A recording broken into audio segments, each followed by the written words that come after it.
adverb clause එකක් කියන්නේ මොකක්ද කියලා ඔබට දීලා තිබෙන book එකේ සඳහන් වෙනවා. බලන්න. ඒකේ දක්වනවා an adverb clause is a subordinate clause composed with the subject and a predicate of its own and it modifies the meaning of a verb in the main clause. මේකෙන් ඔබට හොඳටම පැහැදිලි වෙනවා මොකක්ද adverb clause එකක් කියන්නේ කියලා. ඒ කියන්නේ ප්‍රධාන වාක්‍යයේ එහෙම නැත්නම් main clause එකේ ක්‍රියාපදයක් විස්තර කරන සම්පූර්ණ වාක්‍යයක් යොදාගත්තම අපි ඒකට කියනවා adverb clause එකක් කියලා. මේක තරමක් සංකීර්ණයි. adverb පිළිබඳව ඔබ පාඨමාලාවේ මුල් අධීරයේදී foundation course එකේදී ලබාගත් දැනුමත් උපයෝගී කරගනිමින් මෙතෙන්දී මේක පිළිබඳව අධ්‍යයනය කරන්නට අවශ්‍ය වෙනවා. ගැඹුරින් තේරුම් ගන්නට නම්. නමුත් ඉංග්‍රීසි කතාබහේදී සාමාන්‍යයෙන් අපි මේ adverb clauses බහුලව යොදා ගන්නවා. එතෙන්දී මේ න්‍යායාත්මක දැනුම අපිට ඒ තරම්ම වැදගත් වෙන්නේ නැහැ. නමුත් විභාග සඳහා සහ ඉංග්‍රීසි ලිවීමේදී මේ පිළිබඳව ඉතාමත් හොඳ දැනුමක් අපිට අවශ්‍ය වෙනවා. බලන්න adverb clause එකකුත් අර adjective clauses වලදී වගේම අපි හඳුන්වා දෙන්නේ subordinating conjunction එකක් සමග. ඒ කියන්නේ සරලව කිව්වොත් සම්බන්ධවාචී පදයක් යොදා ගැනීමෙන් තමයි අපි adverb clause එකක් හඳුන්වා දෙන්නේ. සරලම උදාහරණයක් ගොත් මෙන්න මේ වගේ වාක්‍යයක් බලුවොත් when I was going to town මම ටවුමට යමින් ඉන්නකොට. එතකොට when කියලා කියන්නේ වාක්‍යයේ සම්බන්ධවාචී පදේ. when I was going to town. එහෙමනම් මේ වාක්‍යයේ තේරුම වෙන්නේ මම ටවුමට යමින් ඉන්නකොට. මේ වාක්‍ය සම්පූර්ණ කරන්න නම් මේ වාක්‍යයට සම්පූර්ණ අර්ථයක් ලැබෙන්න නම් තවත් වාක්‍යයක උදව්ව අවශ්‍ය කරනවා. එහෙමනම් අපිට තවත් වාක්‍යයක් යොදා ගන්නට වෙනවා. අන්න ඔය වගේ when while වගේ සම්බන්ධවාචී පද එහෙම නැත්නම් subordinating conjunctions අපි බහුලව භාවිතා කරනවා adverb clauses වලදී. බලන්න ඔබට ලබා දීලා තිබෙන note එක තවදුරටත්. time expressions. එහෙම නැත්නම් time එක පිළිබඳව හැඳින්වීම සඳහා අපි යොදා ගන්න සම්බන්ධවාචී පද. එහෙම නැත්නම් subordinating conjunctions මොනවද කියලා එකේ දක්වලා තිබෙනවා. when, as, since, while, before අන්න ඔය වගේ යනාදී වශයෙන්. place ස්ථාන විස්තර කිරීම සඳහා where, wherever, whence, whereas අන්න ඒ වගේ subordinating conjunctions අපි භාවිතා කරනවා. යම්කිසි ක්‍රියාවක් කරන ආකාරය පිළිබඳ විස්තර කිරීම සඳහා as far as if අන්න ඒ වගේ වත් භාවිතා කරනවා. reason හේතුව ගැන සඳහන් කිරීම සඳහා because, as, since, so that අන්න ඒ වගේ අපි භාවිතා කරනවා. concession හිතා ගන්න දෙයක් though, although, even though අන්න ඒ වගේ. ඊළඟට condition if, unless, whether වගේ ඒවා. මේව පිළිබඳව අපි ඉදිරියේදී ගැඹුරින් සාකච්ඡා කරමු.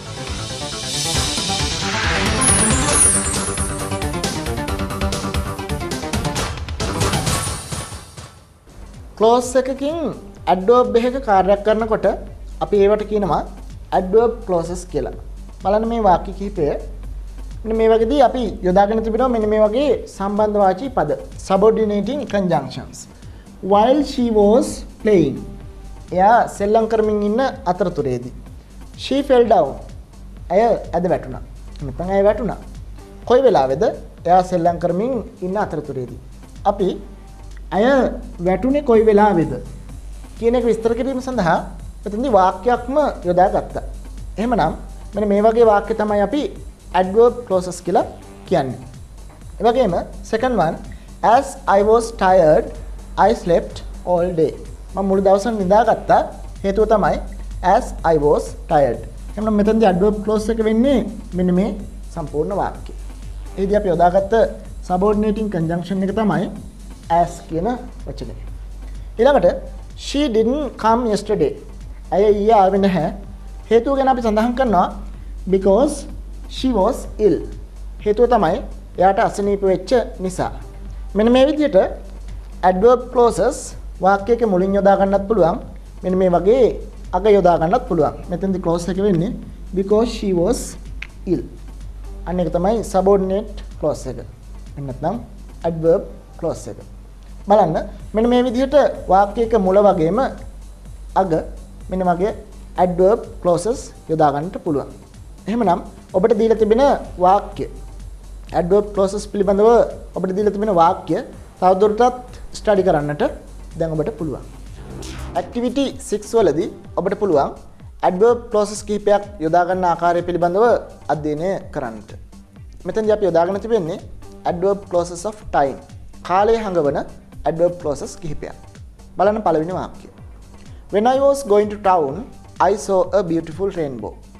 මම ලස්සන දේ දුන්නක් දැක්කා. කොයි වෙලාවේද? When I was going to town. මම ටවුමට යමින් හිටපු වෙලාවේ.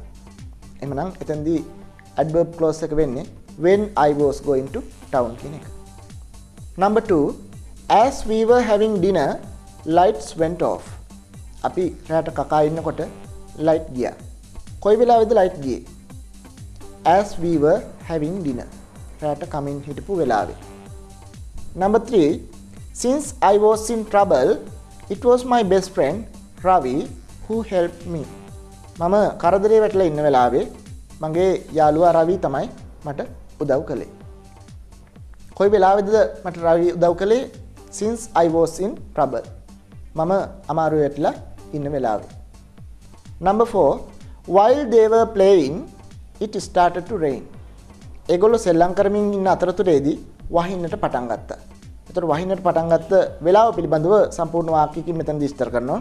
while they were playing. ඔවුන් සෙල්ලම් කරමින් ඉන්න අතරතුරේදී. Number 5, before the president attended the meeting, security was strength. ආරක්ෂාව තර කරලා තිබුණා ජනාධිපතිතුමා රැස්වීමට සහභාගී වෙන්නට පෙර. Number 6, after he finished his A-level examination, he was able to find a good job. ඔහුට පුළුවන් වුණා හොඳ රස්සාවක් හොයාගන්නට. කොයි වෙලාවෙදිද? After he finished his A-level examination. ඔහුගේ A-level විභාගය අවසන් කරපු විගසම. එහෙම නැත්නම් අවසන් කළායින් පස්සේ.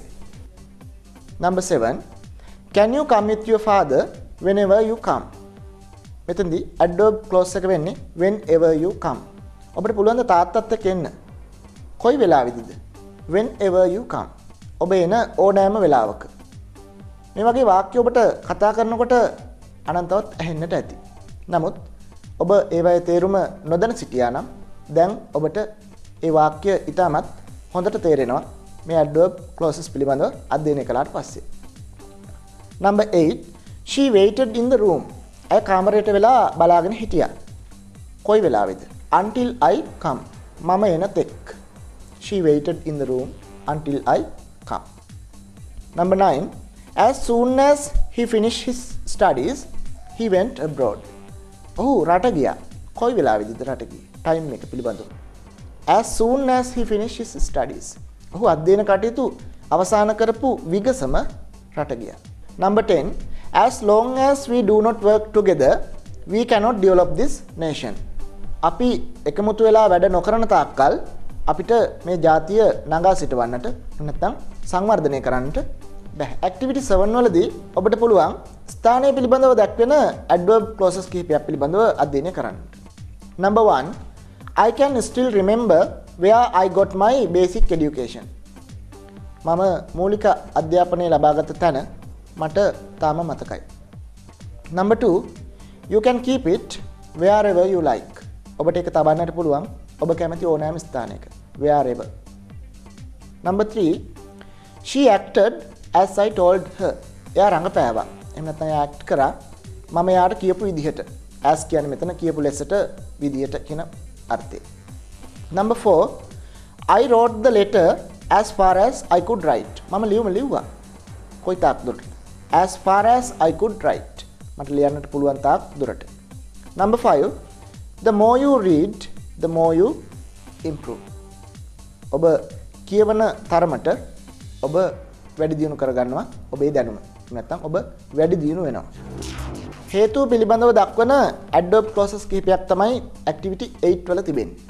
Number 1, I didn't go to school yesterday because I was ill. මම ඊයේ ඉස්කෝලේ ගියේ නැහැ. හේතුව තමයි මම අසනීප වෙලා හිටපු නිසා. මෙතනදී because වලින් ආරම්භ වෙන adverb clause එකක් අපි යොදාගත්තා. සම්පූර්ණම වාක්‍යයක් යොදාගත්තා adverb එකක කාර්ය කිරීම සඳහා. Number 2, as it was a Sunday, ඒක ඉරිදා දිනයක් වෙච්ච නිසා I went on a picnic. මම විනෝද ගමනක් ගියා. Number 3, since I was late, මම පරක්කු වෙච්ච නිසා the teacher blamed me. ගුරුවරයා මට දොස් කිව්වා. හේතුව තමයි since I was late. මම පරක්කු වෙච්ච නිසා.